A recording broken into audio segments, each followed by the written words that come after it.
My father, aged 52, and I, at 25, reside in my mother's ancestral house, an inheritance I received when she passed away from cancer when I was 16. I share the space with my 3-year-old Cocker Spaniel, Moxie. Recently, my father surprised me by marrying his high school sweetheart, Steph, 51, whom he had been in contact with for almost 2 years. They swiftly moved into the house a week after their small wedding, a ceremony to which I was not invited, unaware of their relationship. Steph, along with her twin stepdaughters, Lizzie and Lexi, fake names, both 20, and their 2 chihuahuas, Gucci and Hermes, relocated to our home. The twins attend a nearby state college, and my father proposed that they live with us to save on expenses, to which I reluctantly agreed, thinking the spacious 7-bedroom house could accommodate all of us. However, complications arose. Firstly, Steph demanded my room, citing the need for space for her luxury items. I firmly refused, asserting my long-standing claim to the room. A compromise was reached wherein my father offered his closet space to her. Secondly, the twins had a habit of entering rooms without knocking, causing me considerable embarrassment during a work meeting when Lexi, wearing a bikini, barged into my office. Furthermore, their untrained dogs left messes around the house, endangering Moxie, who was often harassed by them. I found her injured one day, prompting my concern for her safety. To aggravate matters, family photos, including those of my grandparents, great-grandparents, my mother's family, and myself, were repeatedly moved without my consent. In a recent incident, Steph replaced these pictures with her own, causing a heated argument between us. She insisted on setting house rules, claiming it was her domain, implying I lacked proper upbringing due to my mother's absence. I could not tolerate her disrespect in my own home. Furious, I confronted her, asserting my ownership of the house, and told her unequivocally that if she and her twins refused to respect my boundaries, they could pack their belongings and leave. I reminded her, "Lady, you are living under my roof," affirming my authority in the situation. "This house is my inheritance from my mother, and at this moment, you, your twins, and your dogs are trespassing. Get out before I call the cops." When my father returned home early that day after Steph told him what transpired, I explained my perspective. It was mentioned that they were still adjusting to the house, and the move had been challenging for them. I shared all the issues I had been facing, but my father insisted that things would improve if we gave them time. I had endured their behavior and reached my limit. I firmly stated that enough was enough. He continued to defend them, so I made a decision. I told him he could either move out with them or stay. But he had until the end of the week to make his choice. Did I do the right thing by forcing my dad to choose between me and his new family? I had given them a chance, but disrespecting my mother's memory in the house where we both grew up was my breaking point. The top comments before reading the updates were overwhelmingly supportive of my decision. "Definitely yes, good for you." Literally my first thought, nodding like yes. "Good, they sound terrible." "Girl, you did what you had to do, and I would 100% do the exact same thing. Your father, on the other hand, needs to grow some spine. It seems like she's got him wrapped around her fingers. I doubt it was even his idea to get married without inviting you. If he ends up choosing them, just cut them out, though no contact. You don't need that kind of toxicity in your life. Also, make sure he can't contest your inheritance regarding the house, just so they can stay there. You know, people these days. I hope it turns out in your favor. Don't put the secret wedding on the wife. Daddy Dearest dated for 2 years, hiding it so hard that OP had no clue whatsoever. Even if this was her idea, Daddy Dearest was totally in support of it. The amount of entitlement your father's wife and stepdaughters have is absurd. I am so glad you kicked them out. As far as your dad, his behavior is also pretty terrible. The whole thing of, 'Whoops, I got married, didn't tell you, and oh, by the way, can my new family move in?' He is not showing any courtesy, respect, and honesty. I wouldn't be surprised if the wedding was the stepmom's idea, especially not inviting the daughter of the man you're marrying. Like, what is that? Just a quick update. I've read through all your comments, and I want to express my gratitude for your support. It means a lot to me. I realize it might seem like I'm a pushover, and maybe I am. I just prefer avoiding confrontation and arguments. I'm not the type to engage in fights with someone. I've taken your advice and decided to change the locks around the house. Unfortunately, the gate on the property is old and rusted, and it's been open for who knows how long. I can't do much about it at the moment. I've contacted the same lawyer who handled my mom's will to review if there are any loopholes or chances that my dad could contest it. I'll be meeting with her in a couple of hours. About my dad, he's a good man. He's worked hard to provide for me and my needs after my mom died. He's never asked me to tap into my money to help with living expenses, etc. He earns a decent amount as an engineer, around 6 figures. So I don't think he's after my money, but I could be wrong. I think he's just blindsided by the fact that someone still finds him attractive at his age. It didn't help that it was his high school sweetheart. I confronted him about his impromptu wedding and how he kept things from me.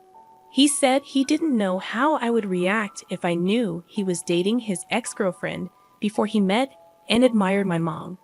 I was upset, but I eventually got over it since he seemed happy having her around. I don't know the full story between them or if there's any bad blood between her and my mom to make her act out and disrespect her.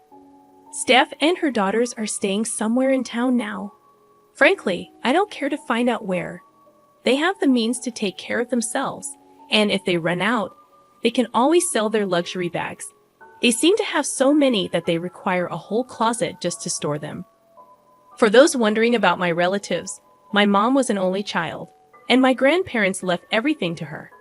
When my mom passed away, I inherited most of what she had, and she also left some to my dad. My grandparents on my dad's side live about 6 hours away with my uncles and cousins. So it's just me, my dad, and Moxie here. Speaking of Moxie, she's doing well. She seems happier and enjoys the quietness around the house. I'll update again as soon as I can. But once again, thank you all for your support. It sounds like I'm safe, and I appreciate your reassurance that kicking them out was the right thing to do. I've taken your suggestion to heart, and will be sure to keep anything sentimental or valuable to me locked up, just in case she comes back and tries to destroy some of my pictures, etc. This is indeed a great suggestion. In addition to changing the locks, I should document and keep records of everything with monetary and sentimental value. Keeping a video record, photographs, a ledger, or a spreadsheet of my belongings is a wise move to ensure their protection. As for the size of my property, it has indeed been in the family for generations. It's filled with a lot of history and sentimental value, making it all the more important to safeguard. You're right. There's nothing wrong with being kind. But sometimes you do have to toughen up and find your strength, which is precisely what I did. I plan to keep my valuables somewhere safe until I'm absolutely certain they are out of my life. If things turn sour, I may consider renting out rooms, but I'll make sure to have a proper lease agreement in place. You made a good point about evaluating my relationship with my dad. It is perplexing that he didn't tell me about his dating and marriage plans, but had no qualms about moving them into my house. It seems that he cares more about her than me, which is disappointing. I did have a conversation with my dad about his impromptu wedding and why he kept it from me. He claimed he was unsure how I'd react if I knew he was dating his ex-girlfriend before he met and married my mom. However, it does seem like he was more concerned about upsetting me over the dating part rather than moving a secret family into my home. In truth, my dad's actions reflect that he doesn't truly care about how difficult this situation has been for me. It's as if he values his wife and her daughter's feelings more than mine. I appreciate your perspective and insights. Now, here's the second update. I spoke with my mother's previous lawyer, Amy, a fake name, about the issue on Saturday and inquired if there was a way to contest the will. Amy showed me the documents, indicating that my dad and I had both signed an agreement stating that we were in accord with what was left to us and that we wouldn't contest it in the future. She also advised giving them a 30-day notice to find a new place and move out to avoid legal troubles related to the inheritance issue. So, the inheritance matter has been resolved. On Saturday night, I was supposed to have dinner with just my dad. But apparently, a private discussion between a father and daughter became a family affair, with Steph and the twins present.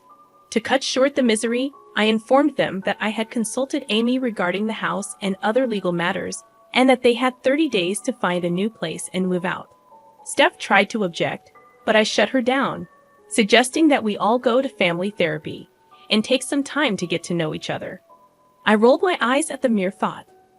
I firmly stated that it had been months since they moved in, yet they hadn't made any effort to be a family unless they needed something.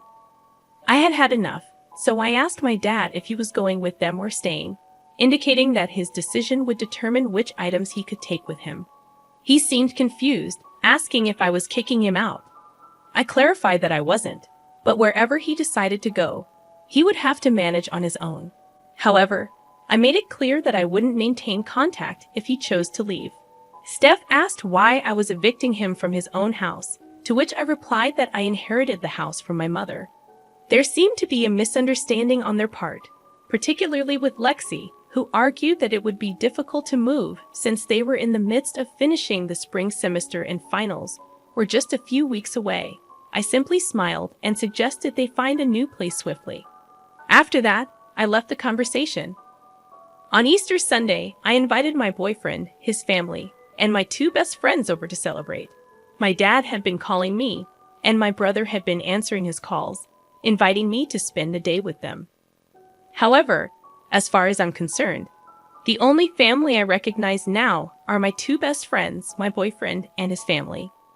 It was a wonderful Sunday, filled with egg hunting, games, and a grand dinner, something I hadn't experienced in a long time. Everything felt just right.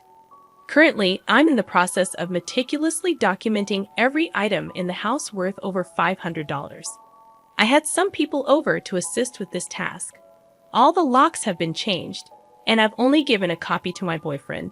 No need to worry about my dad asking him for a key since my dad doesn't approve of him, given his middle-class background. I've also taken steps to enhance security by hiring professionals to install a security system around the house and property. Additionally, I have a meeting scheduled with someone to discuss the fences and gates. I haven't tapped into the funds my mom left behind, as I've been using them for college tuition, dorm expenses, and other needs. However, given the urgency of the situation, I believe it's time to access those funds. All the family pictures and portraits are currently in storage, and other smaller valuables are stored in a safety deposit box. Important documents are kept in a water and fireproof safe that requires both a key and a pin to open, and it's situated in my room. I'm taking every precaution and advice that you've provided in the comments on my previous post. Thank you for your valuable suggestions. So, for now, that's the update. I'm not entirely sure why my dad is choosing to be with them rather than me, his own flesh and blood. I've come to accept that, for some unknown or unexplainable reason, they are more important to him. It's challenging, as he's the only family I have left here, and I'm not particularly close to his side of the family. However, once they move out, I plan to cut contact with him. He's a grown man and can decide what he wants to do with his life. I appreciate all the support and well wishes. Thank you for your encouragement. You're doing a great job, and it's essential not to let your dad manipulate you or lie to get his way. He made his choice, and you shouldn't allow him to weasel his way back into your life. Don't be surprised if some emergency or crisis comes up in the future, as that's a common tactic some families use to regain access.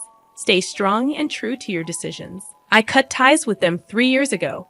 In the past month alone, there have been relentless attempts to drag me back into their chaos. First, there was the pressure to get tested for some unspecified issue when my grandpa needed blood due to a rare problem. Then my grandma had a minor stroke with no lasting damage, but it was blown out of proportion. My sister wanted a divorce, and my parents were unhelpful, leaving me to handle the emotional fallout alone. Now my mom is bombarding me with frantic voicemails about my sister needing support, all while my grandpa battles pneumonia or congestive heart failure. He's 19, his health is deteriorating, and I feel helpless. They paint me as a heartless monster for not caring. But every manufactured crisis has made me numb. They create emergencies, ensuring things can never get better, providing an excuse to stay in my life. I'm doing my best to document everything. You're absolutely right. These people will invent insane reasons to crawl back into my life. Mom might manipulate Dad's decisions by withholding intimacy, forcing him to choose her over me. It's sad how some people prioritize their desires over their children's well-being. I agree. It's time for me to focus my energy on my boyfriend and his family. My dad's blindness to my feelings before making major decisions is disappointing. While I'm an adult, if he's my only family, one would think he'd make wiser choices. I've seen worse situations on various platforms, like husbands leaving their wives for mistresses, so I should be able to handle this. I just hope my boyfriend isn't taking advantage of me. I should consider a prenuptial agreement to safeguard my interests.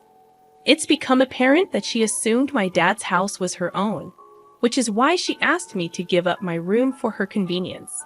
She underestimated my resolve, but it was a crafty move. Kudos to her. But this situation feels like a twisted version of Cinderella, where everything goes right for her, but not for the wicked stepmother and stepsisters. Boycotting contact after my dad moves his new family out seems necessary. He married her without considering my feelings, and he should have provided them with their own place from the start. Perhaps that could have salvaged our relationship. If he genuinely wanted to be a father to me, he should have stood up for me and his late wife against his new family's disrespectful behavior. Instead, he's shifting the burden onto me, and that's not how a parent should act.